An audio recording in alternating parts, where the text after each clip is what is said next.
And by the way, if you hate to go to school, you may grow up to be a mule. And would you like to swing on a star?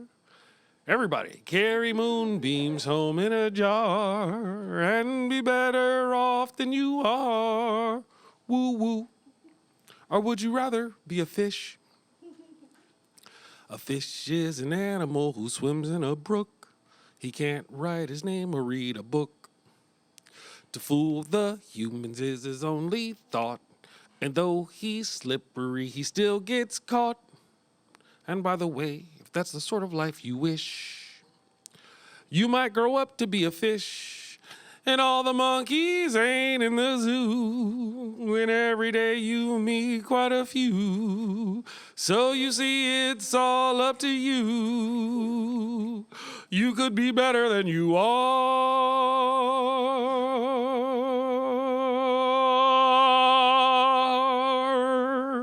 You could be swinging on a star, oh yeah. You could be swinging on a star. Bob's your uncle. You could be swinging on a star.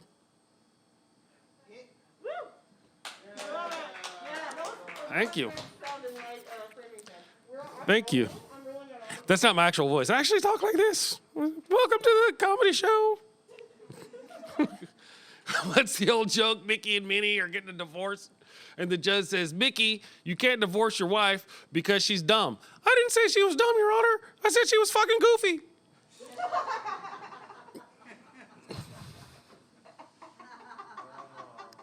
That's my whole act. That's my whole... Two whales. Two whales walk into a bar, and the first one goes, and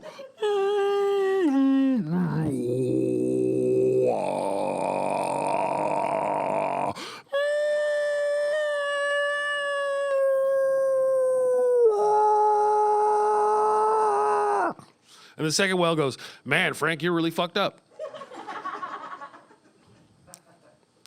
Can let's start. These are the...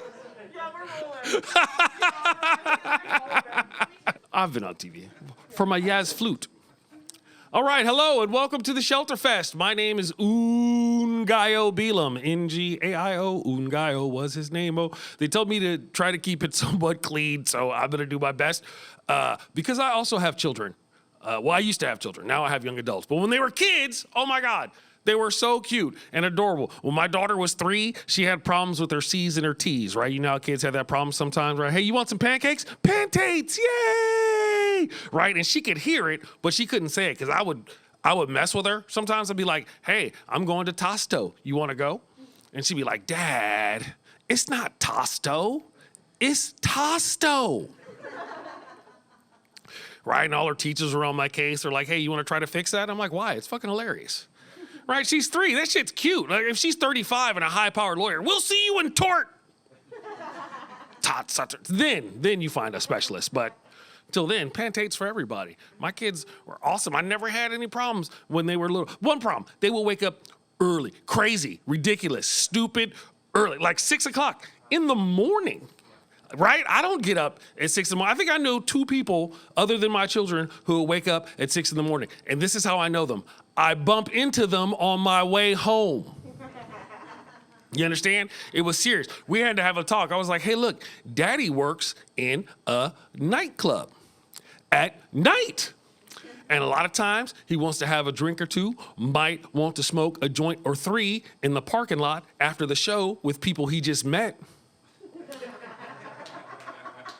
So maybe we can do all this baby stuff at like 10 o'clock, 9:30. Tell you what, 9 o'clock, you come get me, pantates for everybody. How about that, right? No, babies don't want to compromise. Kids, 6 o'clock in the morning, ready to go. I'm not ready. I don't want to be the evil dad, right, with the codeine cough syrup and a spoon and shit. Like, did you hear a cough? I heard a cough. I did. Hey, little loud boy, what do you weigh? Right, because I'm not trying to kill him. I'm just trying to knock his loud ass out for 2 hours on Sunday. Can I just get 2 hours? 2 hours on Sunday? Some of you are laughing. Some of you think I need Jesus. I don't. I saw Jesus yesterday. We went for sushi. Right? Because when it's sushi with Jesus, it's all you can eat. Okay, but look, some of you won't get that till Easter, apparently. Maybe you'll get it at Christmas. You hear the stories again. Am I talking fast? I don't know. I'm excited. This whole thing. Oh no, I can't tell that joke. It's too dirty.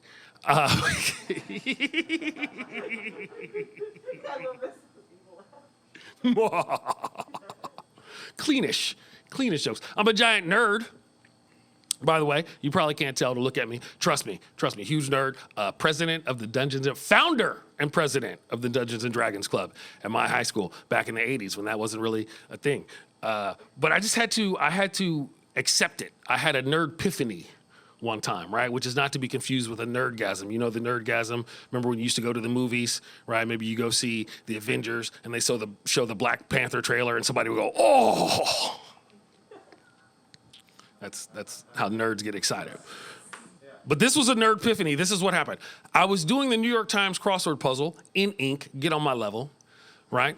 And the clue in the puzzle was like a fox, e.g., example given. However, the answer itself was metaphor. And while like a fox is a metaphor, technically, really, it's a simile, right?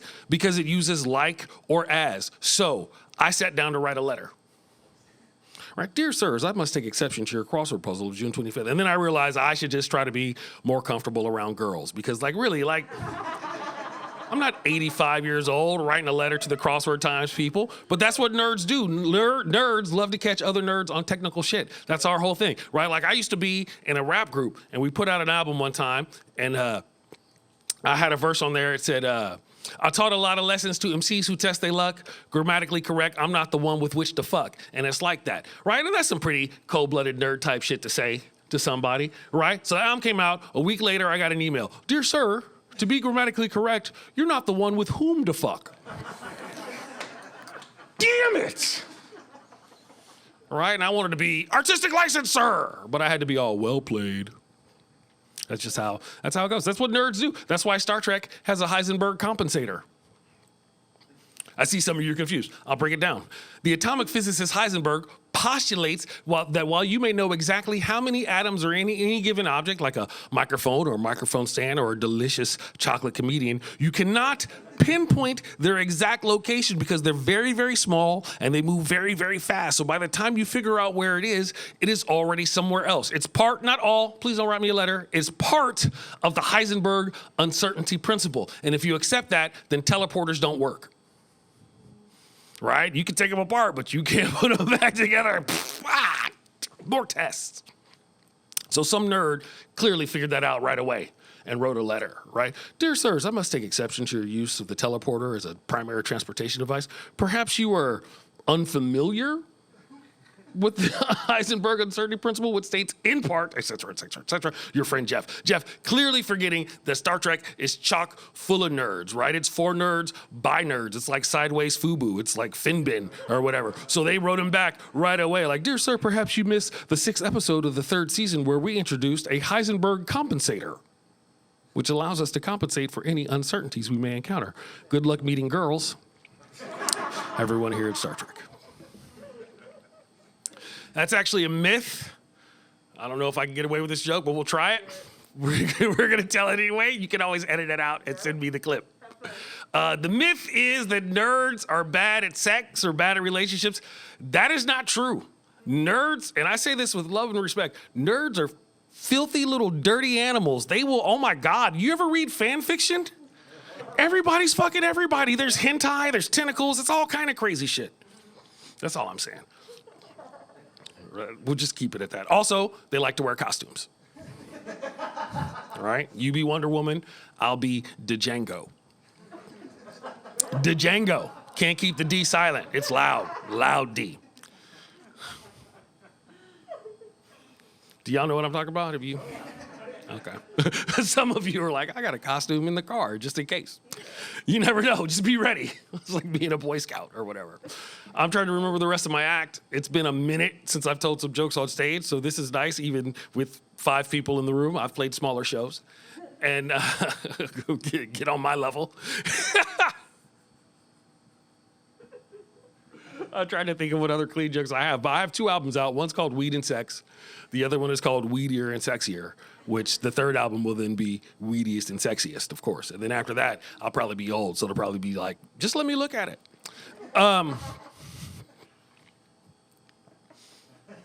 This is the Torch Club. Old people have had sex in here since 1979 or whatever. That's what the blues are for. The blues music, helping old people have sex since 1861. Boom, boom, boom, boom.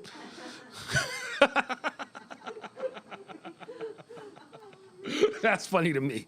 Going to shoot you right down. All right, 2 more jokes. As soon as I remember them. I'm not in a hurry, ever. Sometimes right at the end. But even then, it's not a hurry. I just like to finish strong. Ta-da! This is joke 35B. Joke 35B, if you have the book at home.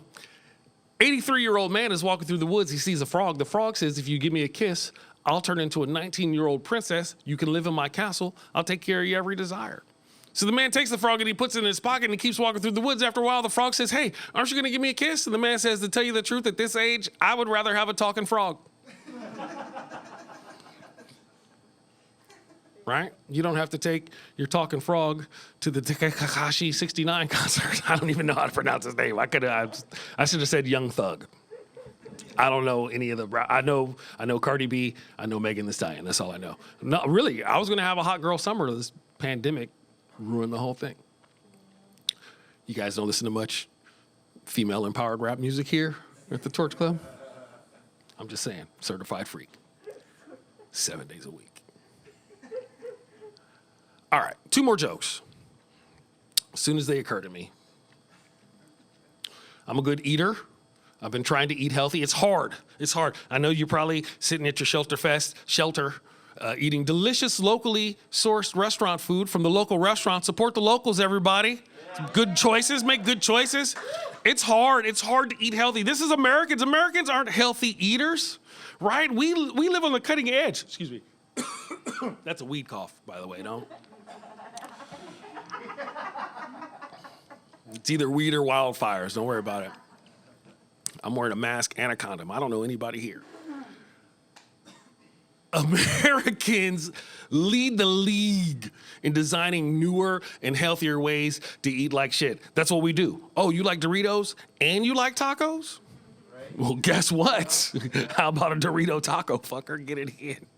Right? You start to feel like that bacon, or I messed up the joke, I'm coming again. You start to feel like that pizza is very healthy and boring, especially in the crustal area. So this is what we're gonna do. We're gonna take some bacon and some cheese and a freaking hot dog and put it in your pizza crust. Hell yeah, hell yeah. And then you take that bacon cheese dog crust, you dip it in some ranch dressing. Hell yeah, you do. It tastes like Jesus holding a gun. That's what it tastes like. We did research. That's authentic Jesus holding a gun flavor. I woke up one morning and walked into my kitchen, and my roommate at the time, she was from the Deep South, and I walk in, and she's buttering a Pop-Tart. I'm from Northern California. I'd never seen that shit before. I'm like, what the hell are you doing? I'm buttering my Pop-Tarts. And then she gave me a bite, and then I was just mad at her, like, I wish you had never showed me that. That shit was delicious. I'm 52, right? I can't start buttering Pop-Tarts. That can't be a new thing. I can't introduce buttered Pop-Tarts into my middle-aged diet. I'm trying to have oatmeal and a good shit. Come and mess up the whole game. Here, oat milk is the secret. Oat milk keeps you smooth like silk. Oat milk, smooth like silk. Write that down. I'm gonna sell it to the oat milk lobby. All right, 2 more jokes. As soon as I remember them. They say cannabis is medicinal. It's very true. It's got a lot of medicinal effects. They've done studies. It helps to alleviate the symptoms and the onset of Alzheimer's disease. It's true. And this is how it works. You get so used to forgetting shit, you develop a system. Right. Some of you know what I'm talking about. Right? The Alzheimer's kicks in. You don't know. You just think you're high. You're like, that's cool. I wrote it down.